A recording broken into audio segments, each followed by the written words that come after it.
नमस्कार, जीबीएन 24 न्यूज में आपका स्वागत है। आपके साथ मैं हूं राशि। आइए खबरों की ओर बढ़ेंगे।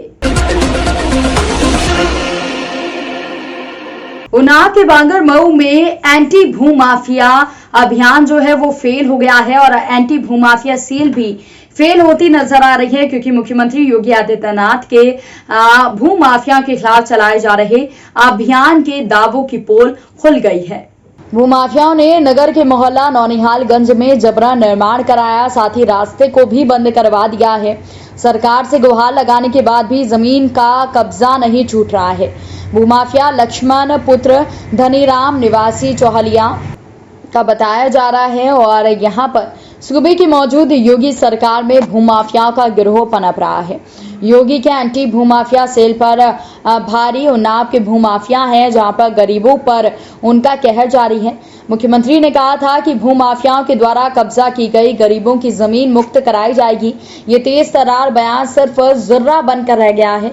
मामला उन्नाव के बांगरमऊ का है, जहां पर गरीबों की जमीन और मुख्य रास्ते पर अवैध कब्जाधारी मुख्यमंत्री के सभी दावों की पोल खोलकर रख दे रहे हैं और कब्जा कर रहे हैं। हम आपको दिखाएंगे कि किस तरह से ये भूमाफियाओं ने कानून और संविधान की धज्जियां उड़ाते हुए न सिर्फ पीड़ित गरीबों की जमीन पर अवैध कब्जा कर डाला, बल्कि सरकारी जमीन को हड़प कर निर्माण कराकर रास्ते को बंद कर दिया है। बांगरमऊ नगर के मोहल्ले में बेशकीमती जमीन को हड़पने के लिए इन भूमाफियाओं ने पैसे की दम पर राजस्व विभाग पर ब्रेक लगा डाला। हम आपको बताते हैं कि रात में 10 मीटर की लंबी दीवार का निर्माण कैसे कर लिया। जरा गौर से देखिए, पक्के निर्माण को एक रात में कराकर लोगों के आने जाने वाले मार्ग पर भी निर्माण कराकर गेट रख दिया गया। पीड़ित और पड़ोसियों ने मुख्यमंत्री से न्याय की गुहार लगाई। निर्माण हुए आज 3 दिन बीत गए हैं, लेकिन अभी तक जिम्मेदार प्रशासनिक अधिकारी घटनास्थल पर नहीं पहुंचे हैं। क्या पीड़ित गरीब को न्याय मिल पाएगा और वापस उसकी जमीन मिल पाएगी? ऐसे तमाम सवाल पनप रहे हैं। क्या नाम है आपका? हमारा नाम राजीव बताए है, पिता का नाम गंगारतन है।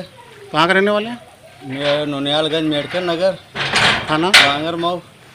क्या मामला है आपका? हमारा मामला ये था, इसमें बताइए हमारी जगह इसके अंदर दबी थी। हमारा पेज वही चल रहा था, इसमें एप्लीकेशन हमने लगा बैठी थी सब जगह, और दीवान के पास भी लगी है, सबके पास लगी है। इन्होंने बताया गुंडई में बताइए दीवार उठवा ली। क्या नाम है उनका? लक्ष्मण बताए। अच्छा। उनके पिता का नाम धनीराम है, चौहलिया मोहलिया के रहने वाले हैं। ना उनके पास कोई कागज है ना कुछ है। 420 के वो कर रहे हैं। नहीं, उन्होंने दीवार उठा लिया। आपने पुलिस ने क्या कहा था? पुलिस वाले ने बताया सब रिश्वत लिए बैठे थे थाने के। अच्छा, तो आपसे भी किसी ने लिए थे क्या? हमसे लिए थे, दीवान ने लिए थे हमसे। कितने रुपए? 6000 रुपये। और किसी ने कितने लिए? और हमसे और लोग नहीं लिया है, ये इनसे सब लोग लिए हैं। जो आता था पुलिस वाला उसको ले जाएंगे, वहाँ पर सदाते थे, जाएंगे रुपये पर निकालते देते, वहीं सदा रहे धीरे धीरे सबको। अच्छा, ग्राम प्रधान द्वारा जो ग्राम प्रधान है यहाँ के, हाँ, उनका क्या रूल है इसमें? उनका कोई रूल इसमें नहीं है, बस ये उनका रूल है इसमें। ये वो बता सकते हैं हमारी ज़मीन कहाँ से है, कहाँ तक की है थी। वो ये आए कि वो बताते हैं कि पूरी, जब तक लेखपाल आए थे, लेखपाल आए, जब तक कि हमसे कहें फीता ले आइए, जाएंगे फीता लेने चले गए, फीता लेके आए, जब तक लेखपाल लोग भाग गए, सब लोग चले गए। आपने पुलिस को बताया नहीं था कि वहाँ लोग दीवार बना रहे हैं? हम बताया था, कोई हमारी सुनवाई ही नहीं हुई, कोई सुनने के लिए तैयार ही नहीं हुआ। क्या चाहते हैं आप? हम ये चाहते हैं, या होता है हमारी ज़मीन दी जाएगी, गलियारा पूरा आरो पार का गलियारा है, ये नाले तक 8 फुट का।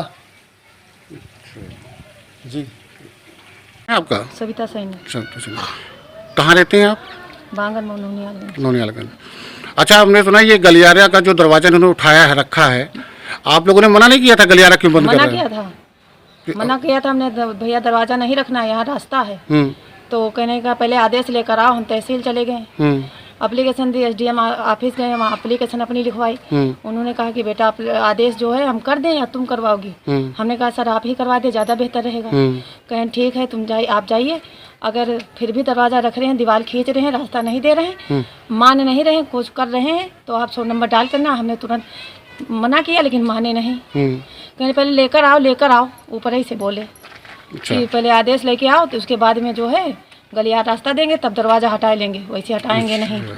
फिर हम जो है हमने कहा कि ठीक है, तब हमने 100 नंबर डायल किया। फिर 100 नंबर वाले आए, तब आए, तब तक ये लोग अपना काम कर चुके थे। दीवार बना चुके, दीवार दरवाजा भी बना चुके थे। फिर उन्होंने 100 नंबर वाले आए, वो मना करके कि जब तक आदेश आए तब तक आप नहीं कुछ करेंगे। तब ये रात में भाग गए। तब तक इन पर जो है वो भैया भी आए थे, तो तबल वगैरह लेके दौड़े। अद्धा गुम्मा गिराए, पैर में चोट भी लगी थी। जी सर, पैर सूजे रहे, इनको कानपुर लेकर गए थे भी इलाज के लिए। मतलब पूरी धांधली की है इन्होंने। जी जी सर।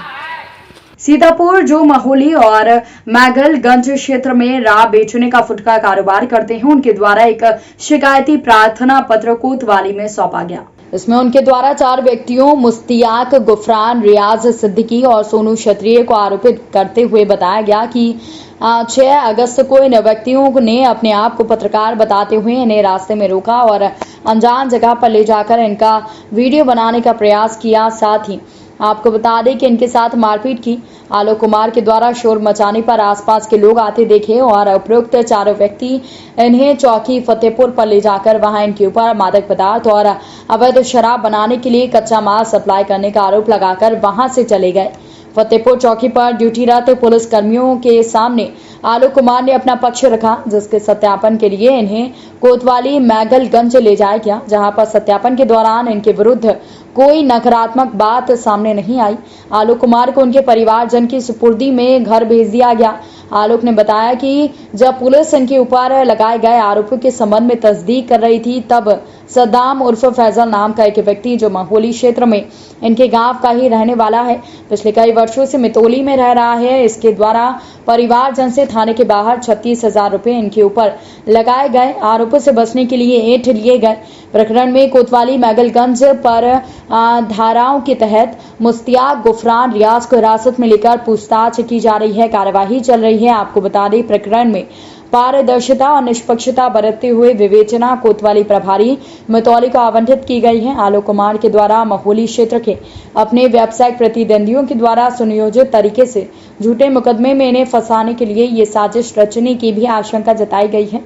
इस पर विवेचना की जा रही है। गिरफ्तार आरोपियों के पत्रकार होने के दावे के संबंध में भी जांच जारी है और कतिपय सोशल मीडिया प्लेटफॉर्म पर चौकी फतेहपुर पर तैनात पुलिसकर्मियों की इस घटना में संलिप्तता के बारे में टिप्पणी की गई। इस संबंध में क्षेत्र अधिकारी के द्वारा जांच की जा रही है। थाना मैगलगंज में सीतापुर के रहने वाले आलोक कुमार, जो कि एक राब व्यापारी हैं, उनके द्वारा एक शिकायत दर्ज कराई गई है कि कुछ दिनों पहले 4 व्यक्तियों द्वारा अपने आप को पत्रकार बताते हुए रास्ते में उनको रोका गया, उनके साथ मारपीट की गई और उन पर दबाव बनाकर फर्जी आरोप लगाते हुए उनके खिलाफ फर्जी मुकदमा दर्ज कराने का उन पर दबाव बनाते हुए उनसे पैसे ऐंठे गए।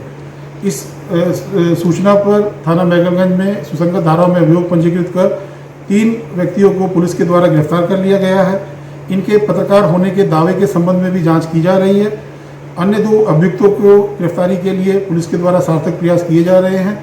सभी अभियुक्तों की गिरफ्तारी के बाद गहन विवेचना के उपरांत अगर कोई नई तथ्य प्रकाश में आते हैं तो उसके आधार पर भी अग्रिम कार्रवाई की जाएगी। प्रधानमंत्री उज्ज्वला योजना के दूसरे चरण की शुरुआत मंगलवार को उत्तर प्रदेश के महोबा जिले से हुई है। प्रधानमंत्री नरेंद्र मोदी ने वर्चुअली योजना की शुरुआत करते हुए अपने संबोधन में कांग्रेस का नाम लिए बगैर पूर्ववर्ती सरकार को कोसा कि 7 दशकों में भी देशवासियों को बिजली, पानी, शौचालय, गैस, सड़क, अस्पताल और स्कूल जैसी मूलभूत सुविधाएं उपलब्ध नहीं कर पाई। प्रधानमंत्री ने कहा कि आम इंसान जब बेसिक सुविधाओं के लिए संघर्ष करेगा तो बड़े सपनों को कैसे पूरा करेगा। उन्होंने कहा कि सपने कभी पूरे होंगे जब उन्हें समाज से विश्वास मिलेगा। प्रधानमंत्री मोदी ने कहा कि 2014 से जब उनकी सरकार आई तब सरकार ने इन सुविधाओं को लोगों तक पहुंचाने के लिए मिशन मोड पर काम शुरू कर दिया है, चाहे वो स्वच्छ भारत मिशन हो, प्रधानमंत्री आवास योजना हो, सड़कों का निर्माण हो, सौभाग्य योजना के तहत बिजली कनेक्शन हो, 50 करोड़ लोगों को आयुष्मान योजना में जोड़ना हो, मातृ वंदना योजना हो या फिर जनधन योजना या फिर हर घर नल जल योजना या पाइपलाइन के माध्यम से घरों में गैस पहुंचाना हो। उन्होंने आने वाले समय में सीएनजी और एथेनॉल आधारित ईंधन की बात की और इसके पहले प्रधानमंत्री ने देश में अलग अलग प्रांतों की उन महिलाओं से बातचीत की जिन्हें उज्ज्वला योजना का लाभ मिल चुका है। इसके पहले महोबा पहुंचे मुख्यमंत्री योगी आदित्यनाथ, केंद्रीय पेट्रोलियम एवं प्राकृतिक गैस मंत्री डॉक्टर हरदीप सिंह पुरी, राज्य मंत्री रामेश्वर तेली के साथ तमाम लोगों ने लाभार्थियों को गैस कनेक्शन और चूल्हा वितरित किए। फतेहपुर जनपद में कांग्रेस पार्टी के द्वारा भाजपा गद्दी छोड़ो पैदल मार्च रैली का आयोजन किया गया। इसमें जनपद के खागा कस्बे में जिलाध्यक्ष अखिलेश पांडे, पूर्व फतेहपुर सांसद राकेश सचान, कांग्रेस प्रवक्ता अतुल पासवान के नेतृत्व में किया गया। दूसरी तरफ हुसैनगंज विधानसभा के प्रेमनगर कस्बे में कांग्रेस नेता शाहिद शेख के नेतृत्व में किया गया। साथ ही जनपद के बहुआ ब्लॉक के गाजीपुर रोड पर भी गुलाबी गैंग लोकतांत्रिक की फतेहपुर जिलाध्यक्ष हेमलता पटेल ने अनोखे ढंग से बैलगाड़ी के माध्यम से महंगाई, बेरोजगारी, भ्रष्टाचार का मुद्दा उठाते हुए कानून व्यवस्था पर सवाल खड़े किए। इस दौरान कांग्रेस नेता जावेद शेख, पवन कुमार, अवधेश यादव, कांग्रेस प्रवक्ता अतुल पासवान के साथ सैकड़ों की तादाद में कांग्रेस कार्यकर्ता मौजूद थे। हम लोग महंगाई और डीजल, पेट्रोल, सिलेंडर और महंगाइयों को लेके हम लोग ये जुलूस निकाले हैं, प्रदर्शन कर रहे हैं। इसमें हम ये चाहते हैं कि भाजपा की सरकार जो वादा किया है किसानों को लेके, जैसे गैस सिलेंडर को लेके, डीजल पेट्रोल को लेके, उनको लेकर हम लोगों ने ये जन सैलाब जो हमारे पीछे देख रहे हैं, ये सब महंगाइयों को लेके उतरे हुए हैं रोड पे। हमारा कहना है कि जो योगी जी या मोदी जी जो वादा किए थे उस वादे पे खरे नहीं उतर रहे हैं, इसलिए जनता उनसे चाह रही है कि सब चीज़ों में कमी की जाए।